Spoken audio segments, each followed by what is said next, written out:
आज का दौर, आज का समय बड़ा ही भयानक है। आज पूरी दुनिया में अशांति है। पूरी दुनिया में लोग दिमागी शांति के लिए, आत्मिक शांति के लिए दौड़े फिरते हैं कि हमें आत्मिक शांति मिले, चैन करार मिले। और हैरानीजनक बात है, जो चीज हम सबके अंदर है, आत्मिक शांति, उसको ढूंढने के लिए लोग अलग अलग जगहों पे जाते हैं। पहाड़ों में, उजाड़ों में, बियाबान, जंगलों में चेंजेस करते हैं वातावरण। लेकिन जब तक दिमाग के विचार चेंज नहीं होते, अंदर की सोच पॉजिटिव नहीं होती, तब तक कहीं भी जाओ आत्मिक शांति अंदर होते हुए भी नहीं मिलती। आत्मिक शांति को हासिल करने के लिए हमें बेहद जरूरी है अपने विचारों का शुद्धिकरण करना। और जब विचार शुद्ध हो जाते हैं, पवित्र हो जाते हैं, तो जो डीएनए है, वो जो सेल्स हैं, वो और मजबूत होंगे। तो उनके नीचे जो चीजें भी डीएनए की पनपती हैं, अब ढाल मजबूत है तो बॉडी पे असर नहीं होता। उसी तरह डीएनए की जो लेयर है, जो सेल कह लीजिए, तो वो जितनी पावरफुल होगी तो डीएनए उतना ही अच्छा होगा। उसकी मजबूती जरूरी है। आमतौर पे देखा हमने, हमारे आर्मी मैन, कमांडो आमतौर पे टीवी पे दिखते हैं, उनकी एक जैकेट पहनी होती है बुलेट प्रूफ। अगर वो मजबूत है तो नेचुरली बॉडी सेफ है। उसी तरह डीएनए के ऊपर जो सेल की लेयर है कह लीजिए, अगर वो मजबूत है तो नेचुरली अंदर सब कुछ सेफ रहेगा। उसकी मजबूती भी जरूरी है। और उसकी मजबूती डीएनए को अगर स्वस्थ रखती है तो डीएनए फिर हमारी फुल बॉडी में है। कोई नर्व के रूप में बन गया, कोई कुछ बन गया, कोई कुछ बन गया। ये भी आज तक साइंस को समझ नहीं आई कि सेम ऐसे कैसे हो गया। सेम चीजें हैं लेकिन ये अलग अलग रूप कैसे धारण कर गई। तो ये गुरु मंत्र, मेथड ऑफ मेडिटेशन, ध्यान में जब जाया जाता है, अगर आपकी रुचि इन्हीं चीजों में है तो यकीन मानो आप इसी को लेके ध्यान में बैठ जाओ तो जरूर आपके अंदर नए नए स्रोत खुलेंगे, जिससे आप इसमें तरक्की करेंगे और समाज का भला कर सकते हैं।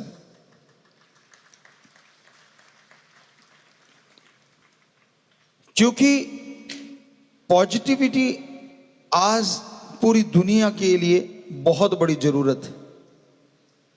नेगेटिविटी चारों तरफ, आदमी के दिमाग में, सोच में जब नेगेटिविटी चलती है तो वो किसी को पॉजिटिव नहीं कर सकता। कहते हैं ना, जैसा खुद का तराजू होता है, सामने वालों को उसी में तोलता है। आदमी के खुद के विचार अगर भ्रष्ट हैं, विचार गिरे हुए हैं, तो सामने वाले को कभी नहीं मानेगा कि वो शुद्ध हो सकता है। और जिसके विचार शुद्ध हैं, उसको यूं लगता है सारी दुनिया ही ठीक है। दुनिया ठीक हो ना हो, जिसके विचार शुद्ध हैं, सुमरन करता है, उसके अंदर एक असीम शांति आती है। और जो खुद शांत है, वो पूरे समाज, पूरे देश, पूरे वर्ल्ड के लिए एक नायाब तोहफा है।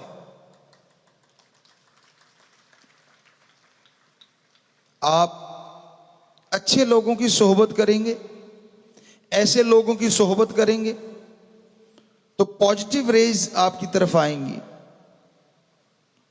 वो तरंगें आपकी तरफ आएंगी। आपकी शुद्ध भावना है, किसी संत पीर फकीर के पास जाओ, यकीन मानो आपको फील होगा, महसूस होगा कि आप एक ऐसे दायरे में जा रहे हैं, यहां पॉजिटिविटी है, यहां एनर्जी है, यहां शक्ति है, और वो शक्ति ही बताती है कि हां ये संत, ये फकीर एक उससे जुड़ा हुआ है जो शक्ति का स्रोत है। बात है सामने वाले के विचारों की, कैसी सोच लेके आता है। ओपन माइंड से आइए, खुले दिमाग से। आप खुले दिमाग से आएंगे, नैरो माइंडेड ना बनो, तंग दिल ना बनो, खुले दिमाग से आओ। यकीन मानो आप असीम शांति का स्रोत जो आपके अंदर बह रहा है, संतों की सत्संग में आके उससे जरूर जुड़ जाओगे। इसलिए तो बार बार कहते कि सत्संग में आओ जी। उसका कारण ही है, जब आप दुनियादारी में रहते हैं, समाज में रहते हैं, तो चारों तरफ बुराई का बोलबाला, चारों तरफ नशा, चारों तरफ खान पान में गंदगी, सुनने में गंदगी, देखने में गंदगी। कैसे बचाओगे अपने आप को? तो सत्संग में आओ, एक ऐसी लेयर, या दूसरे शब्दों में वही जो अभी बताया कि हमारे जवान जब कहीं ऐसा आतंकवादियों से, या देखा है खबरों में, मुकाबला होता है तो वो जैकेट पहने होते हैं, बुलेट प्रूफ जरूरी होता है। तो उसी तरह सत्संग में आओ और रूहानियत की एक ऐसी जैकेट पहन जाओ ताकि समाज की बुराइयां आपके आत्मा को भेद ना पाए, आपके दिमाग में छेद कर ना पाए। सत्संग में आने से आदमी के विचार शुद्ध होते हैं। खुले दिल से सुनो, अपने विचार छोड़ दो। आप किन विचारों के स्वामी हैं वो तो संतों को पता चल ही जाता है। अहंकार त्याग के बैठो, कहीं भी जाओ, या संत महापुरुषों की, हमारे सभी धर्मों के महापुरुषों की पवित्र वाणी चल रही हो, या कोई संत बात कह रहे हो, ध्यान से सुनिए। आपको पता चल जाएगा कि कितनी एनर्जी होती है वहां, पॉजिटिव एनर्जी, कितना आनंद आता है। पर यह संभव तभी है ना जब आप सत्संग में आओगे और बैठोगे और ध्यान से सुनोगे। आपस में बातें ना करो। ये श्वास अनमोल बन रहे हैं आपके, फील करो उसको, महसूस करो। श्वास तो हम सारा समय ही लेते रहते हैं, इसके बिना तो गाड़ी चलती नहीं। लेकिन जब सत्संग में बैठते हो, वो श्वास महक जाते हैं, वो श्वास परमपिता परमात्मा के चरण कमलों में जाके टकराते हैं, और जब वापिस आते हैं तो आपकी आत्मा को शक्ति देते हैं। ये महसूस करने की बात है। जब आप एकाग्रचित होके बैठोगे, जब आप बाकी के विचारों को छोड़ के बैठोगे, तभी तो कनेक्शन जुड़ेगा। अब वो प्लग में शू डालते हो, तारें डालते हो, आप जरा सी दूर रह जाए तो काम नहीं करती। अच्छे से लग जाए, प्लग इन हो जाए तो लाइट जलती है, इंस्ट्रूमेंट ये जितने भी बच्चे बजा रहे हैं ये चलते हैं। अगर लूज हो जाए तो कनेक्शन कट जाता है। उसी तरह जब सत्संग में बैठो, ओम परमपिता परमात्मा उस दाता के चरणों में ख्याल जमा के बैठो। आंखें खुली है तो क्या हो गया, ध्यान तो वहां लगाइए, सिक्स सेंस को कंट्रोल करके उसी में लगाइए, यानी एकाग्र चित्त होके सुनिए। तो यकीन मानो जब सत्संग से उठोगे अपने आप को फूलों की तरह हल्का महसूस करोगे। गम दुख चिंताएं हो सकता है सत्संग में ही छूट जाएं। और ये कोई छोटी बात नहीं होती। यहां जो बुजुर्ग बैठे उनसे पूछो, जिंदगी का तजुर्बा है जिनको ज्यादा, इसलिए कह रहे हैं। कितने मरहले कितने पल आए होंगे उनकी जिंदगी में, उनकी लाइफ में, जिसमें वो पता नहीं कितने बार मरे होंगे, कितने बार जिए होंगे, कितना स्ट्रगल किया है होगा। उनको मालूम है गम दुख दर्द चिंता टेंशन क्या होती है। या वो बच्चे जो ड्रग से जुड़ गए, नशे से जुड़ गए, हर सवेर उनके लिए एक दर्दनाक होती है। खास करके जो गरीब घर से हैं, मजबूर हो जाते हैं, नशे के गुलाम हो जाते हैं। मां बाप दिहाड़ी मजदूरी करके लाते हैं, उतना ही पैसा होता है या खुद भी करता है कुछ, तो उतना ही खान पान घर में आ सके। अब उसमें से नशे के लिए भी पैसा निकालना है, नहीं निकालते तो शरीर टूटता है, दर्द होता है।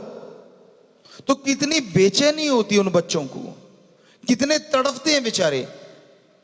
ठीक है, गलती उनसे हो गई, जवानी की नादानी, या कह लीजिए बचपन की भोलापन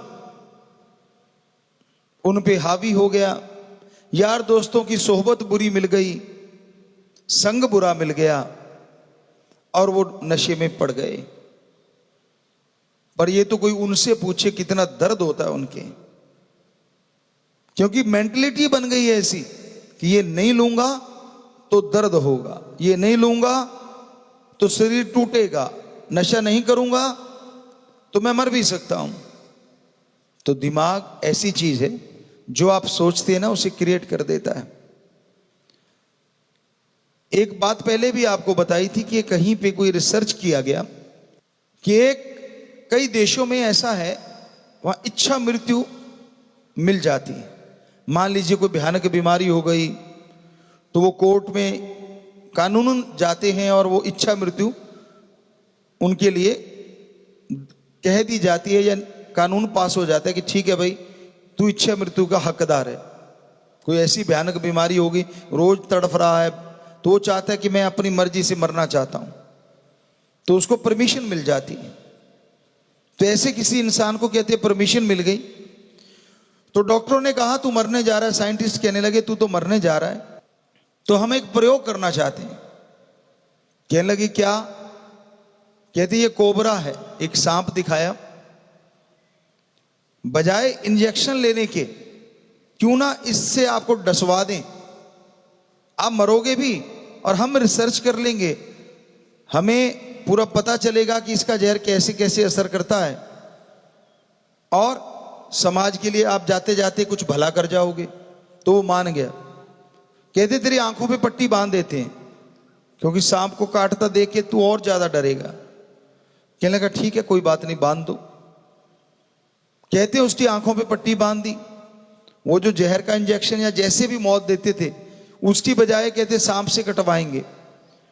तो उन्होंने क्या किया, एक निडल ली, इंजेक्शन जो लगता है सुई, वो निडल ली और उसके कहीं पे 2 बार ऐसे मारी। कुछ ही देर में उसकी मौत हो गई। सिंपल निडल जिसमें कुछ नहीं था, ना जहर ना कुछ और। हैरानी तब हुई जब उसका पूरा चेकअप किया गया, पूरी बॉडी का, पूरे शरीर का, कि उसके शरीर में ना तो कोई दिमाग फेल हुआ ना हार्ट अटैक हुआ, बल्कि 2 कोबरा का पॉइजन मिला। हैरानीजनक बात, सांप ने काटा ही नहीं। वो एक निडल थी जो खाली थी, एक सुई थी जो कुछ नहीं था उसमें। तो हमारे दिमाग ने या ये कह लीजिए डीएनए ने या जो भी है, इतना क्रिएट कर दिया कि पॉइजन अंदर बन गया और आदमी उस पॉइजन से मरा। कितनी हैरानीजनक बात है। तो आप हमसे लिखवा लो, पर ये हकीकत है कि आप जो सोच लेते हो आपका दिमाग वही क्रिएट कर देता है। बूढ़े हो गए तो 40 साल के बूढ़े, नहीं हुए नहीं, कुछ नहीं हुआ, ऐसी कोई बात ही नहीं है। तो यहां 90 साल के भी जवान होते हैं। एक्सरसाइज तो करनी होगी ना, सोच के साथ एक्सरसाइज भी जरूरी है, वरना मसल डेड हो जाएंगे, मसल आपके कमजोर हो जाएंगे। तो एक्सरसाइज करते रहो, सोच पॉजिटिव रखो, तो जिंदगी में बहारें आएंगी। बैठे बैठे सोच लो तो नहीं मैं तो गया, जरा सा सिर दर्द, ओ मर गया। अरे क्या है, सिर दर्द हुआ, जरा सा गर्म सर्द होगा, थोड़ा इधर उधर हो गया होगा, क्या खास बात है, मत लो दवाई, अपने आप को कंट्रोल है, कुछ नहीं है तो कुछ नहीं है। चारपाई पे लेट के मर गया, आय हाय। तो जो बच्चे बाहर ही नहीं निकलते नेचुरली, ज्यादा उनके साथ हो जाता है। जो सारा दिन फोन से चिपके रहना, कंप्यूटर पे लगे रहना, कईयों का मजबूरी है, नौकरी है, मानी बात, लेकिन ऐसा टाइम निकालो, सुबह शाम एक्सरसाइज करो, ताकि बाकी मसल अगर पावरफुल होंगे, स्पोर्टिंग मसल होते हैं, हर गेम के लिए स्पोर्टिंग मसल होते हैं। हमेशा हम कहा करते थे बहुत पहले से, और आज तो ये प्रूव भी हो गया है विज्ञान के द्वारा कि हाँ, तो उसी तरह अगर आपका शरीर तंदुरुस्त रहता है, मसल आपके टोन रहते हैं, यानी मसल वर्क करते रहते हैं, तो दिमाग को और शांति आएगी, क्योंकि ये थोड़ा फ्री हो लिया। उदाहरण के तौर पे कोई भी गेम ले लो आप, चलो बैडमिंटन ले लो, आप बैडमिंटन खेल रहे हैं, अच्छे प्लेयर हैं, ठीक ठीक प्लेयर हैं, जैसे भी हैं, लेकिन जब आप खेलते हैं आपकी दुनिया क्या होती है, एक रैकेट और एक शटल और वो ग्राउंड, सारी दुनिया से कट जाते हैं उस समय। ये एक तरह का अलग तरह का मेडिटेशन ही है, क्योंकि उस समय आपका ध्यान फोकस होता है शटल पे, रैकेट पे और ग्राउंड पे। बाकी कहां क्या टेंशन परेशानी सब दूर हो जाती है उन क्षणों के लिए, उन पलों के लिए। तो जरा सोचिए, अगर गेम एक ऐसा मेडिटेशन है, जितनी देर खेलते हो उतनी देर आप टेंशनों से परेशानियों से दूर हो जाते हो, तो सत्संग तो एक ऐसा जबरदस्त गेम है, जब आके बैठोगे और सुन लोगे तो यकीन मानो जन्मों जन्मों के जो आपकी टेंशनें परेशानियां वो दूर हो जाएंगी। ये हमारा अनुभव है। बेपरवाह जी की रहमत से 30-32 गेम खेल लेते हैं, नेशनल स्टाइल के, स्टेट लेवल तक खेले, उनमें मेडल बहुत लिए। मेडल नहीं, तब प्लेट होती थी स्टील की, जिस पे लिखा होता था पहले नंबर पे आया। तो पुराने टाइम के 78, या हम बहुत छोटे से थे 11-12 साल के, तो उस समय की बातें हैं, ये 80 की होंगी। टूर्नामेंट हुआ था स्टेट लेवल का, तो उसमें थकावट नाम की चीज तो हमने सरसा में आके सुनी, या कई सज्जनों ने कहा मैं तो थक गया। वहां हम जानते नहीं थे, शायद अच्छे प्लेयर थे तो सारे साथी भी ऐसे ही प्लेयर थे। तब पता चला कि थकावट नाम की भी कोई बला होती, वहां जानते ही नहीं थे थकावट होती क्या चीज है। क्योंकि जो गेम की हम बात कर रहे हैं वो जो स्टेट लेवल के हुए थे, तो हमारे जो पीटीआई सज्जन थे वो हमें हर गेम में धकेल दे, चल तू इधर भी चल, इधर भी चल, इधर भी चल। कहते तेरे को क्या होता है, तो सारा दिन ही खेलते रहते। अभी हाई जंप करके हटे, फिर लॉन्ग जंप आ गया, 100 मीटर करके हटे, फिर 200 मीटर आ गया, फिर 400 मीटर आ गया, कि चल चल चल कुछ नहीं होता, कुछ नहीं होता। और हर किसी में आगे बेपरवाह जी की रहमत से, उनकी कृपा दृष्टि से। अब इधर ये इवेंट हो गया, अभी कच्चे में ही है, कच्चे बनैन में, और वहां कौन से ट्रैक सूट होते थे। तो कहते नहीं नहीं नहीं, वो जेवलिन फेंक रहे, चल उधर चल।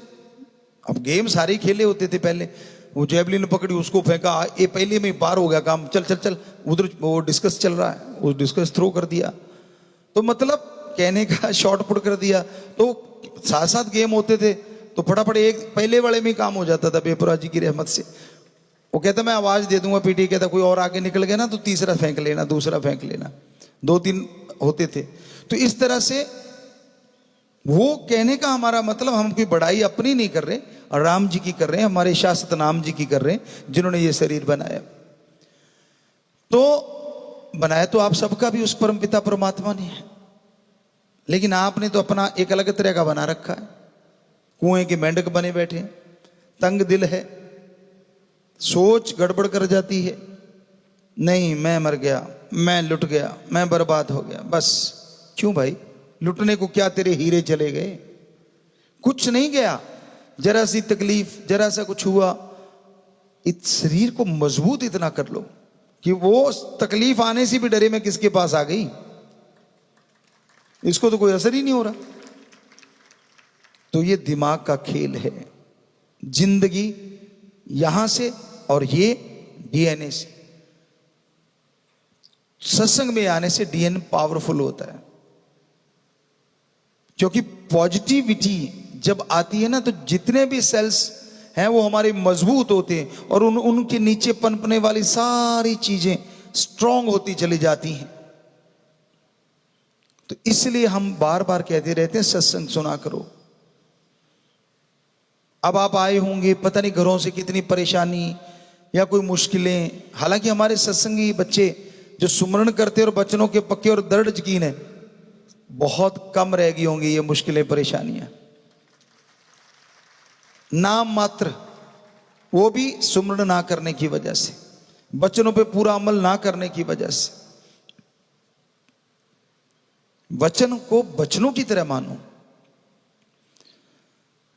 एक बच्चे की बात आपको सुनाते हैं। हमारे पास वकील सज्जन आए और कहने लगे जी, बाहर विदेशों में था वो बच्चा, कि जी उसके कोई आंखों में कोई परेशानी आ गई, क्या किया जाए?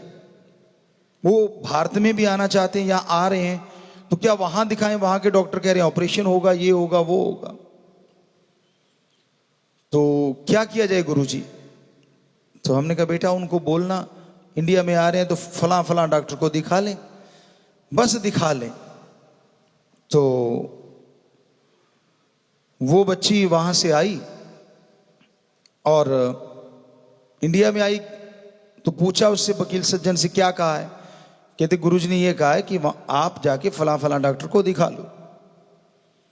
तो डॉक्टर साहबान भी सत्संगी, अब वो वहां गए, उनको दिखाया कि भाई कैसे क्या हुआ, उन्होंने पिछली सारी रिपोर्ट दिखाई। कहते भाई हाँ ये तो है जो हमें बताया उन्होंने। तो डॉक्टर साहबान कहने लगे फिर? कहते गुरुजी ने भजन, कहते क्या कहा है कि दिखा लो। तो कहते ठीक है मैं अपने तरीके से चेक कर लेता हूं, दिखाने का कहा है तो फिर देखता हूं दवाई को। कहते नहीं दवाई नहीं, दिखाने का कहा है। उन्होंने चेकअप किया तो मुस्कुराए, कहने लगे जो भी उन्होंने बेटी या बहन कहा कि आपकी निगाह तो 6/6 है, ठीक है कुछ नहीं हुआ। अब आप बताइए वहां से अगर कोई चल के आता है, यहां से इलाज कराने लोग बाहर जा रहे हैं कि वहां बढ़िया इलाज है, इसका मतलब उन्होंने तो अपने तरीके से सही बताया होगा कि आंख का ऑपरेशन होना है, ये है वो है। वचन किया फकीर के, हमने तो कुछ सोच के नहीं आए होते वकील क्या कहेगा, तो बेपरवाह चीज जो कहलवा देते हैं, पर आगे मानने वाला भी तो चाहिए। अगर 100% मान लेता है तो रिजल्ट 100% ही निकलता है। तो इसलिए हम कहते होते हैं ध्यान से सुना करो, बातें मत मारा करो। जब सत्संग में आके बैठती हो, दिमाग को बिल्कुल निरोल खाली करके बैठो। मतलब खाली तो नहीं होता, दिमाग चलता ही रहता है। खाली का मतलब एकाग्रचित होके बैठो। क्या पता वो परमपिता परमात्मा फकीर को कौन सा ख्याल दे दे जिससे एक वचन से पूरी जिंदगी आपकी बदल जाए। गुस्सा, अहंकार, किसी बात का बुरा ना मनाया करो। ये आप नहीं जानते किस बात से आपका कौन सा कर्म कट रहा है। कई बार कुछ चीजें बड़ी अजीब लगती हैं बंदे को, यार ये तो नहीं होना चाहिए था मेरे साथ, ऐसा क्यों हुआ? क्या पता ऐसा होने से आपका कोई कर्म कट गया हो, आने वाले फ्यूचर में आपके साथ कुछ गलत होने वाला हो, वो थोड़े से में ही आपका कट गया हो। आपका मन ने मरोड़ा दिया, आपको गुस्सा लगा, आपने बट खाया, उतने से काम चल गया। हो सकता है कहीं झगड़ा करके सिर पड़वा लेते। ये कुछ नहीं कहा सकता। रूहानियत सूफियत बहुत गहरी होती है। तो इसलिए सुनो और अमल करना सीखो। अपनी सियानफ, अपनी बड़ाई, अपना समझदारी काम धंधों में लगाओ, बहुत बढ़िया। घर परिवार की तरक्की के लिए लगाओ, बहुत बढ़िया। पढ़ने लिखने में लगाओ, बहुत बढ़िया। पर सूफियत रूहानियत में तो संत पीर फकीर की सुन के उस पे अमल करो, क्योंकि मन जो दिमाग को विचार देगा वो कहेगा यार नहीं, तेरे लिए थोड़े ना वचन, मैं तो किसी और के लिए होंगे। नहीं, एक एक बात सुनो, मानो, यकीन मानो, उसमें से बहुत सी बातें आपके लिए होंगी। सत्संग ही वो होता है, यहां हर बंदे के लिए कुछ ना कुछ मिलता है। अगर मिला ही नहीं तो फिर वो सत्संग नहीं। ये हो सकता है कि आपकी सोच कहीं और चली गई हो जब आप बड़ा वचन आया हो सकता है कि तब आप कहीं और घूम रहे हो, सत्संग में बैठे हैं, तन बैठा है, लेकिन अंदर के विचार मन ने कहीं और ही ले गया, वो सुन ही नहीं पाए जो आपके फायदे की थी। कई बार ऐसा हो सकता है, पॉसिबल। तो इसलिए सुनो और अमल किया करो, ताकि आपकी जिंदगी में बहारें आए, ताकि खुशी खुशी आप जीवन जी सके।